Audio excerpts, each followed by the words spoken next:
nababwiye najeho sinzi imba abantu bari kumbona. Ubu ngubu turakubona cyane nuko uje mu ishusho ya Riderman ndagira nte ariko meze mwa Naishi imisatsi yanyu. It's okay you so beautiful umeze neza abantu baravuze ati turagutamo so dukomeza bwiza amakuru yawe. Amakuru yanjye aracyari meza kugeza ubu ngubu. Ati Godfather nubwo bimeze gutyo ariko turifuza ko adusubiramo karakatero yarateye tumureba. Hey bwiza telefone se ndayishira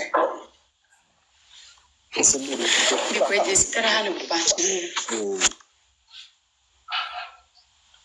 bashanga subiremo bari kundeba. Yego of course twashaka yego nibyo nagombwa nawe gera ukore nyine intro nk'umuntu ariko zo bite byawe kwita kuri kawegera ukuri amafaranga menshi ntari kandi baguta muri webyo birenge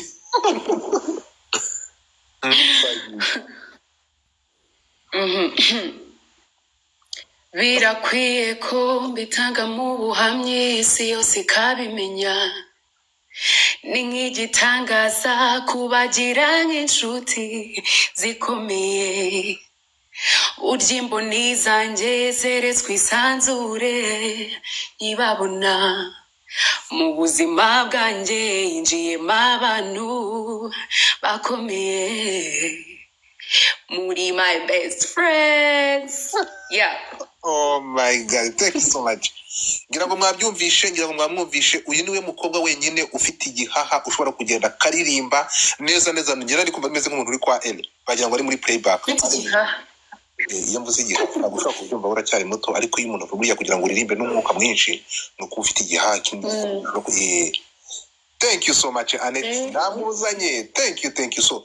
Bwiza twihuta reka nongere kwakire kuri pano ya Kasamutwe cyangwa Godfather.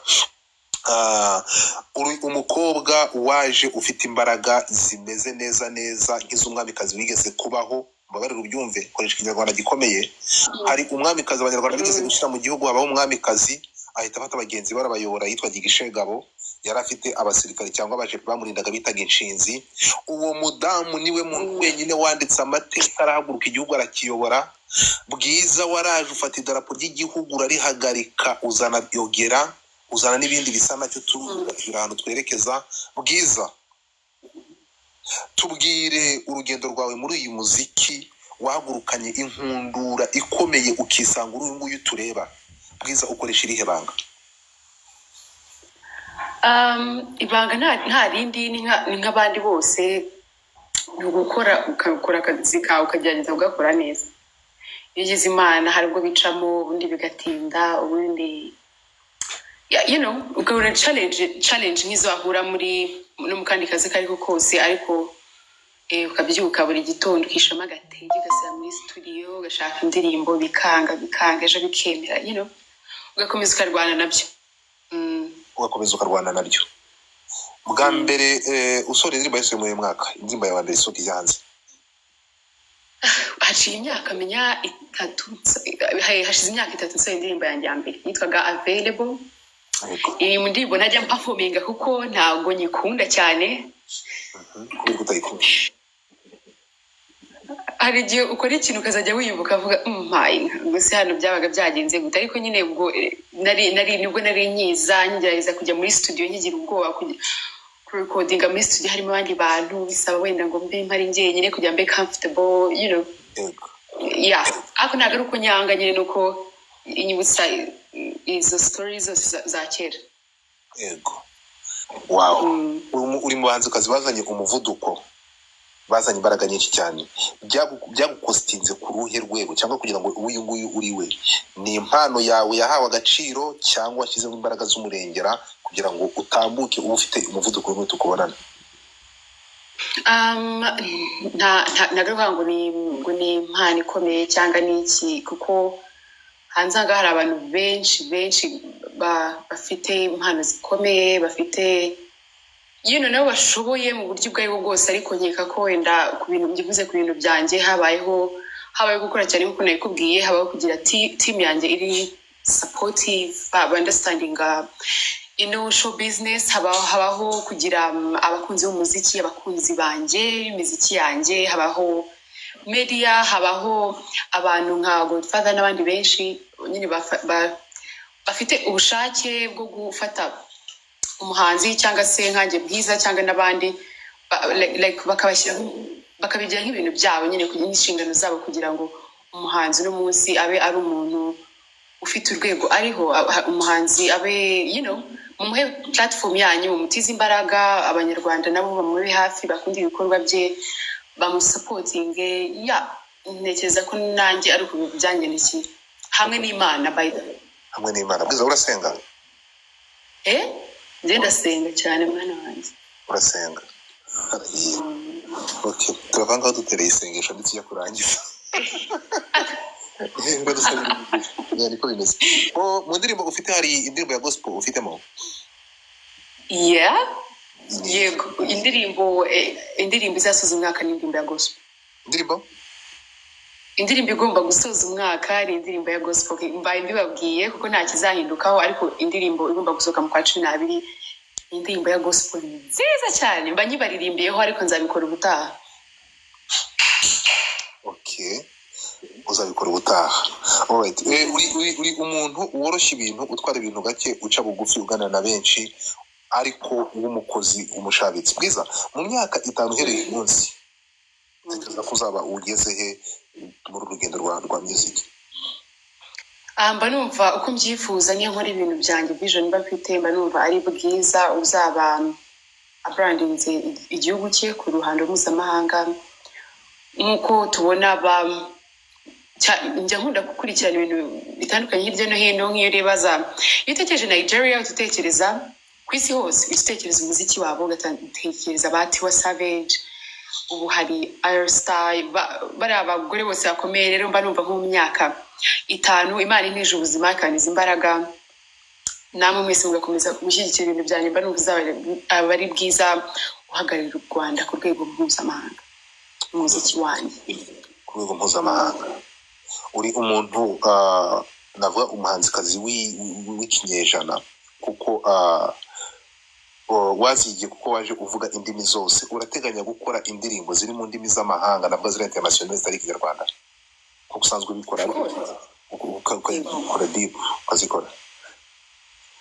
Nsanzwe ngerageza kubikora, ariko biba bigomba kugenda bikora nabyo, kuko hano iwacu tugira market ntoya kandi uba ugomba gutagetinga no hanze y'u Rwanda, ukagenda ubasha kubiba aho abantu, kandi ibyo nta kundi babikora kugira ngo udakoresheje izo ndimi zibasha kumvwa n'abantu batandukanye hirya no hino.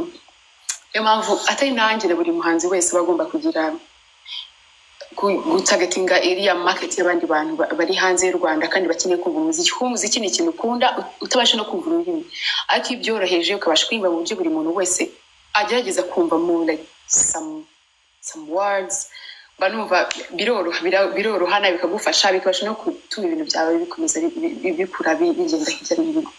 Iyo bigenze gutyo, uri mu bakobwa navuga sinzi uko winjira, ndaza gushimira management yawe bagerageza ugafatanya itimu yawe nk'uko nurivuzeho mukora ibintu bitangaje. My question is, umuntu bagiye basesera bakinjira bagashaka umuntu wese uri kuri pano cyangwa umuntu wese ugaragara hariya mu masore mu bahanzi dufite mu Rwanda bakomeye, turaza gufata urugero nka Bruce Melody, dufate The Ben, abantu benshi bashaka ntibababone, wakoresheje imbaraga zo kubashaka. Ni gute wisanze aba bantu ushobora kugenda ukabinjira bose ugahita ubakura ukabashimuta aya masaha mukamukorana indirimbo muri ubu buryo nyuma y'imyaka 3 winjiye muri music? Nkeka ko nabo babaye abantu bari supportive, nabo bari kuza mu bintu byanjye ntabwo bigeze bingora cyane, kuko wenda kamera wenda kuri Bruce Melody, uyu munsi hari The Ben n'abandi twagiye dukorana nabo ba Riderman, ni benshi. Rero nk'iyo nagendaga akenshi kubasaba, kuko akenshi ngengera nitwaje project nyine nkamwumvisha nkabwa mfite iki nifuza ko wenda uzamo mfasha ari bishoboka. N'abantu babaye nkeka ko sinzi niba ariko mu muziki cyane ku buryo hari ukuntu mu kintu bikagufasha kucyumva kugira ngo nafashe n'abandi. N'abantu bamfashije batabanje kunaniza, hari ukuntu agenda avuga uriya ashobora kuba ari mukuru wenda bishobora kuzantwara igihe akabyanga, timu ikabyanga, cyangwa se wenda yanaza kuri video bikazangura kongera kumubona. Na bamwe nagiye mbona babivuga ngo wenda ngo hari abagiye bananiza, ariko mbabwije ukuri ndabashimira cyane bari abagabo kuko ni abantu badanje. Nanjye ntabwo nabaga mbitekereza ko biri bworohe muri buriya buryo, ariko ni abantu babashije kunshyigikira badashizeho amananiza menshi, badashizeho. Of course nk'umuhanzi aba agomba kugira ibyo agenderaho kugira ngo aguhe korabo mukorane ibyo wagusaba. Nanjye nageragezaga kubikurikiza neza kugira ngo nabo babashe kuza like badasize intege zabo inyuma, bazaga bose bakamfasha muri promotion, you know. Ni nk'ibintu ntatigeze mbasha gutekerezaho cyane, ariko ndabashimira cyane aho bari kuko ewana kugira ngo ngere aho ndi uno munsi babigizemo uruhare rukomeye runini cyane. babigizemo uruhare runini cyane. Mbere yuko tugaruka kuri indirimbo bisa neza cyane, ntekereza ko n'indirimbo wakoze by the way usapotinga umukandida cyangwa usapotinga umukuru w'igihugu wacu ya Ogera, iri mu ndirimbo ntekereza zahise ziguha zagusunika cyangwa zaguhaye navuga zakuvanye mwese kugeza hari nubwo wari usanzwe urakasa mutwe. Mbere yuko tugaruka kuri iyi ndirimbo wakoranye na The Ben, tunamushimira The Ben n'umutuzo cyane, tunashimira na Bruce Melody n'abandi bose ba Riderman n'abandi babivuze. Bwiza, uteganya nkuko nari nkoje ikibazo cya mbere, uteganya kwa approachinga n'abahanzi b'abanyamahanga kugira ngo ibihangano byawe byagure bisoke igihugu bigende bigere kuri uko n'ibikoresho mu kanya kari gashize? Ego mba biteganya kuko ibintu byose biba ari step by step, ari intambwe ku yindi. Iyo maze kubona hari ibyo nkoze nkagira imana bikemera, ntangira gutekereza ibindi, kuko nk'ubu kuri album yanjye ya kabiri ngomba gusohora umwaka utaha, hari abo natangiye gutekereza, hari abo nasabye, hari abamaze kujyaho already. Rero ni ibintu mba ntekereza nk'umuhanzi ushaka gukuza kariyeri ye ku rwego mpuzamahanga. Ku rwego mpuzamahanga twitege ko hari korabo y'umunyamahanga vuba umwaka utaha cyangwa ibindi turimo? Yes. Koze cyane. So tubwire kuri indirimbo Best Friend, hanyuma nzamura abantu. Ntabwo tuza kugutindana, ndabizi urananiwe, uvuye muri checking ya videos y'indirimbo, so ndashaka kugira ngo ugire ikintu tubwira kuri iyi ndirimbo, ubwira hano abantu bayisanga n'igihe izasohokera, hanyuma noneho nzamura abantu bazi bakubaza ibibazo abakunzi bawe, hanyuma tuze kukurekura ujye kuruhuka. Ntabwo ngutindana. Best Friend ni indirimbo nayo imarangiye muri studio, and nyuma nza kugira igitekerezo cy'uko nakwa approaching The Ben nkamusaba nagira umugisha, nkamugiraho umugisha akemera kujya mu bintu byanjye, ndayimwoherereza arayumva. Nyuma y'igihe aransubiza nyine ko appreciatinze, aza kubona umwanya aza muri studio, duhuza vibe, turarecordinga, and nkeka ko ari ibyo ngibyo. Indirimbo tuyikorera amashusho, mushimira cyane kuko ni umugabo uri hambo cyane, utishyira hejuru, cyangwa se wenda avuge kuri umwana muto kandi wenda afite ibintu byo gukora, akaboneka on time. Yabaye very supportive, ndamushimira cyane cyane cyane. Nkanashimira madamu wiwe Pamela, kuko ntabwo nari nzi ko hariho abantu bagira umugisha bakagira imiryango iri very supportive. Nawe nabonye ari umuntu uri very very supportive, kuko ndabyibuka yajyaga adufasha muri script ya video, kuduha ama idea y'ukuntu twabikora, ukabona byamutwariye umwanya kuri set, akaza ukabona like ibintu yabigize ibyiwe kitameze neza, akajya kurwana nacyo. I appreciate them. Imana zabaha umugisha. And nkashimira John Elliot wavuye all the way akava Bujumbura akaza Kigali kugira ngo adufashe mu mashusho yayo. Roda producer, my team n'abanyarwanda bose. Indirimbo yitwa Best Friend, ni indirimbo y'abashuti, ushaka gukorana na mama wawe, papa wawe, abavandimwe, inshuti, abafite abagabo n'abagore nyine nabo bari inshuti, bakaduha ayo challenge. Namaze gushiraho challenge ya mbere kuri hano kuri TikTok. Ngize imana ngo dufata my platform yo kugira ngo mbabwire, mbibutse ko mugomba kuzana utuvideo twanyu inshuti zanyu. And indirimbo izasohoka kwa kabiri, izaba yamaze gusohoka, abantu bose bazabasha kuyumva ndetse no mu buryo bw'amashusho. And ibirenze ibyo Imana iduhane umugisha. Murakoze.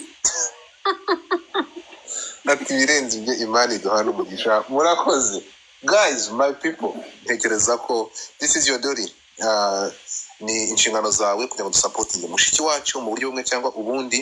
Ibyo nakumva ko ibihangano bya Bwiza safe longtemps igihe kitari kinini ko kitari na gito, nafashe umwanzuro wo kumushyigikira mu buryo nshoboye ubwo ari bwo bwose. So and I will always do that. So tugarutse gato mbere yuko nkureka, ndashaka kuzamura abantu none mu kanya, ariko ndashaka kuvanamo gato nkugarure muri iyi industry. Bwiza ubu umaze igihe kirekire, yego uracyari mushya, ntabwo tukiri mushya, ariko umaze igihe kirekire uri muri iyi industry, bivuze ko nibwo buzima bwawe bwa buri munsi ibera murabibona. Bwiza nk'urubyiruko, nk'umwe mu bantu ugomba kubigira ibyawe kugira ngo n'uyu muziki mutugaburire ku masahani yogeje. Bwiza uruhari ibi bintu bimaze iminsi, ari buze kujya muri details. Uruhari rwanyu nk'abahanzi ntabwo nza kwita abantu bakizamuka, nk'abahanzi bari imbere mu bandi, umusanzu wanyu nuwe kugira ngo ibintu bive mu nzira bihagarare. Ntabwo ndi gusubira mu magambo yagiye akoreshwa n'inzego n'abandi.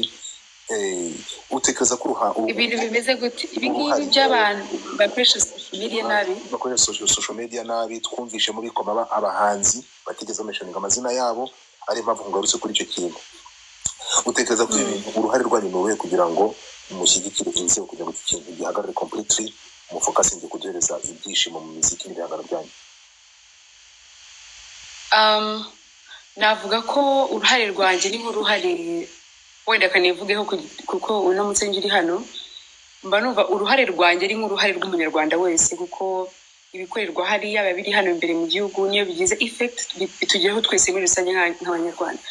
Kandi ntekereza ko zino mbuga zose, ano social platforms aba yaraje kugira ngo ducommunicating, dukore akazi kacu biri easy. Ushobora kuba byava i Bugesera, wenda bizaho muri Amerika, bije mu gisagara cya Bujumbura, bije Ngoma, bizenguruka igihugu cyose, ariko in good way, mu buryo bwiza, mu buryo budafite uwo bubangamiye, butambura uburenganzira umuntu, budahohotera bamwe, butinjira mu buzima bw'abantu n'imiryango yabo. Wenda nkatwe tuba twarahisemo kuzamo hano, wenda mba numva ari twe wakavuze ko nanone ukavuga ibihari, ibigaragara, bitari kujya gukomeretsa abantu, kuko nubwo twese tuzana hari ubwo usanga abantu baje hano akafite ibindi bibazo wenda yasize mu rugo ategeze basha kuvugira hano, ariko wenda niza hano ndibuze guseka, ntabwo uri bumenye wenda Bwiza sinariye kandi sinabivuga, wenda ko abantu bavuga ngo wenda uri n'umustar afite amafaranga cyangwa afite ibindi bibazo mentally, rero bikaza undi akabyuka akicara hariya kuri YouTube channel yiwe.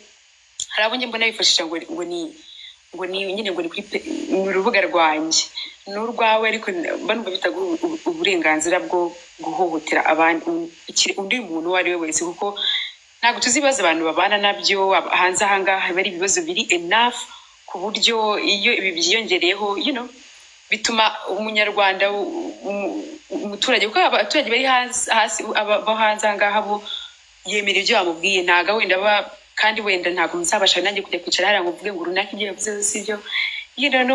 no kumenya gukoresha zino platform zacu neza mu buryo natwe budufitiye akamaro, tukabaho kuko tuzikoresha kugira ngo wenda tubone n'ibyo biceri, ariko tudahungabanyije uburenganzira bw'abandi cyangwa amahoro yabo. Tukamenya kubaho neza, nyine tukabana neza nk'abanyarwanda, kuko nibyo twiga, nibyo dutozwa, kandi ni nako ikiremwa muntu cyo kigomba kubaho, tukaba happy, tukazikoresha twishima. Ariko ibyo gusenya iby'abandi bagerageza kubaka, ibyo kwinjira mu buzima bwabo, ibyo tukabireka, niko mba mbyumva. Ni narwo uruhare rwanjye nk'umuhanzi. Mwese nyine mbabwira ko tugomba kubaho twishimye, we have to be nice, kuko life is a short trip, so we have to be happy muri any moment tuba dufite, tukabanirana neza, tugakomeza tukabaho neza abagabo. Urakoze cyane Bwiza. So twinjiye mu gice cya kabiri, reka nzamure abakunzi bawe. Umuntu wese ufite ikintu avuga, reka Bwiza mushyire muri big screen kwanza. Abantu bose ubu ngubu none aba mic mukazamuka, mukomeza gutapinga, mukomeza kumusunika izo mpano. Umuntu wese uzamuka inge mic, umuntu uzamuka imitunge mic.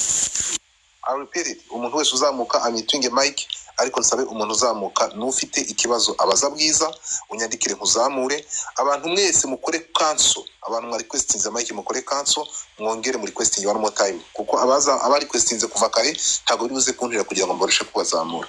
So ngiye kwakira abantu timu ya mbere izi, abantu mwari requestinze mu cancelinge mwongere muri requesting one more time, mu cancelinge mwongere muri requesting one more time, kuko mumaze igihe kirekire mugize ngo biza gukunda. Bakureho abantu mwari requestinze kuva kare, muse nk'abava mwongere muri requesting one more time. Hanyuma ndasaba umuntu uzamuka afungure kamera nk'ibisanzwe, namara gufungura kamera tuze twinjire noneho mu